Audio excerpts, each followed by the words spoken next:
என்னக்கா இந்த கலெக்ஷன் திரும்பியும் ரீஸ்டாக் ஆயிடுச்சா? ஆமாண்டா, நம்ம பேஜில் டாப் மோஸ்ட் செல்லிங்காக இருந்த இந்த கலெக்ஷன்ஸ் எகெயின் நம்ம ரீஸ்டாக் பண்ணியிருக்கோம். ஸோ சூப்பராக இருக்குது பார்த்தியா. நான் போட்டிருந்த கலெக்ஷன்ஸ் தான் லாஸ்ட் டைம் நம்ம இது போட்டிருந்தால சூப்பராக ரெஸ்பான்ஸ் இருந்துச்சு. நல்ல ஒரு ஹெவி பேட்டர்ன். இந்த யோக் டிசைன்ஸ் பார்த்தீங்க அப்படின்னா நல்ல ஒரு original mirror work then beads work கூட செமையாக இருக்கும். லேயர் கட் டைப்பில் நல்ல ஒரு ஃப்ளாரியாக செமையான ஒரு கலெக்ஷன்ஸ் இது. எல்லாம் செம்ம ஃப்ளார், ரொம்ப அழகாக இருக்கும். டாப் லென்த் 50 inches அவைலபிளாக இருக்குது. ஒரு அழகான ஒரு மேக்ஸி மாடல் தான்.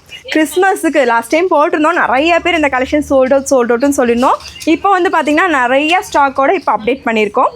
சைஸஸ் எல்லாமே உங்களுக்கு எம்மிலேருந்து XXL வரைக்கும் அவைலபிளாக இருக்குது. இதோட ஃப்ளார் பாருங்கள், எவ்வளோ ஒரு ஹெவி ஃப்ளார், நல்லா சூப்பர்வாக செமையாக இருக்கும். ஸோ இந்த கலெக்ஷன்ஸ் உங்களுக்கு பர்ச்சேஸ் பண்ணணும் அப்படின்னா ஸ்க்ரீனில் இருக்கிற நம்பரில் வாட்ஸ்அப்பில் ஆர்டர்ஸை ப்ளேஸ் பண்ணிக்கோங்க. லேயர் கட் டைப்பில் ரொம்ப சூப்பர்வாக இருக்கும். இதோட பேக் வியூ. ஸோ கிறிஸ்மஸ்க்கு ரொம்ப ஒரு அழகான கலெக்ஷன்ஸ் இது, மிஸ் பண்ணாமல் பர்ச்சேஸ் பண்ணிக்கோங்க. ஸோ இந்த கலெக்ஷன்ஸ் உங்களுக்கு ஃப்ரீ ஷிப்பிங்கில் பை பண்ணணும் அப்படின்னா ஃப்ரீ ஷிப்பிங்னு கமெண்ட்ஸ் மட்டும் கொடுத்துட்டு நீங்கள் அந்த ஸ்க்ரீன்ஷாட்டையும் ஷேர் பண்ணி ஆர்டர்ஸை ப்ளேஸ் பண்ணிக்கோங்க. Just 799 free shipping. ஸோ வாட்ஸ்அப்பில் புக்கிங் எடுத்துகிட்டு இருக்கோம். டக்குன்னு புக்கிங்கை ப்ளேஸ் பண்ணிக்கோங்க. தேங்க்யூ.